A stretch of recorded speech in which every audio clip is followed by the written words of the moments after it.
पिछड़ों को, गरीबों को आरक्षण नहीं था।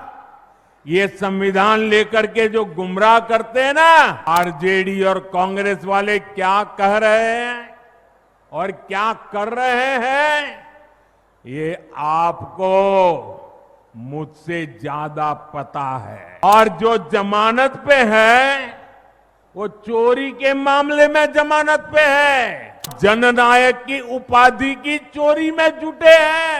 दलितों, महादलितों, पिछड़ों, अति पिछड़ों के हितों को प्राथमिकता दी है। ये हमारी सरकार है जितने सामान्य वर्ग के गरीबों को 10% आरक्षण देने का महत्वपूर्ण निर्णय लिया। भाजपा एनडीए ने ही अनुसूचित जाति, अनुसूचित जनजाति के आरक्षण को भी 10 साल के लिए और आगे बढ़ाया। साथियों, डॉक्टर की पढ़ाई के लिए जो अखिल भारतीय कोटा होता है, उसमें पहले पिछड़ों को, गरीबों को आरक्षण नहीं था।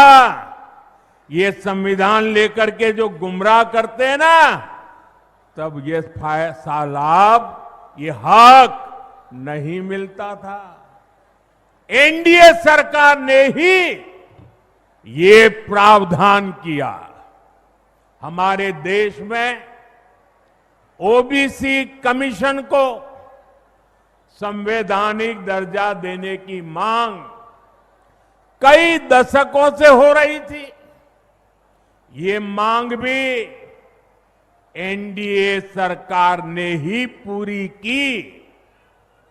साथियों, कर्पूरी बाबू मातृभाषा में, स्थानीय भाषा में पढ़ाई के बहुत बड़े हिमायती थे, आग्रही थे।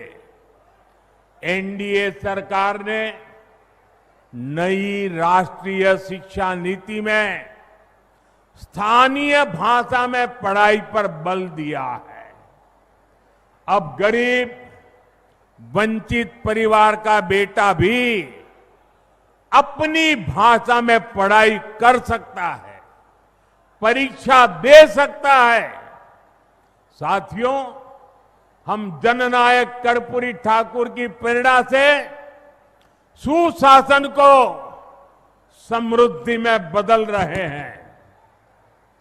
लेकिन दूसरी तरफ आरजेडी और कांग्रेस वाले क्या कह रहे हैं और क्या कर रहे हैं, ये आपको मुझसे ज्यादा पता है। मुझे आपको याद दिलाने की जरूरत नहीं है। हजारों करोड़ रुपए के घोटालों में ये जमानत पर चल रहे लोग हैं, जमानत पे। और जो जमानत पे है वो चोरी के मामले में जमानत पे है। अब ये चोरी की इनकी आदत ऐसी है कि अब जननायक की उपाधि की चोरी में जुटे हैं। बिहार के लोग जननायक कर्पूरी बाबू का ये अपमान कभी नहीं सहेंगे, कभी नहीं सहेंगे। साथियों, जब नीयत साफ हो, नेतृत्व का विजन स्पष्ट हो और नीतियां देश हित और जनहित में हो, तो जनता भरपूर आशीर्वाद देती है। बीते 11 वर्षों में हमने देखा है, एक के बाद एक राज्यों में लोगों ने भाजपा को, एनडीए को बार बार अवसर दिया है।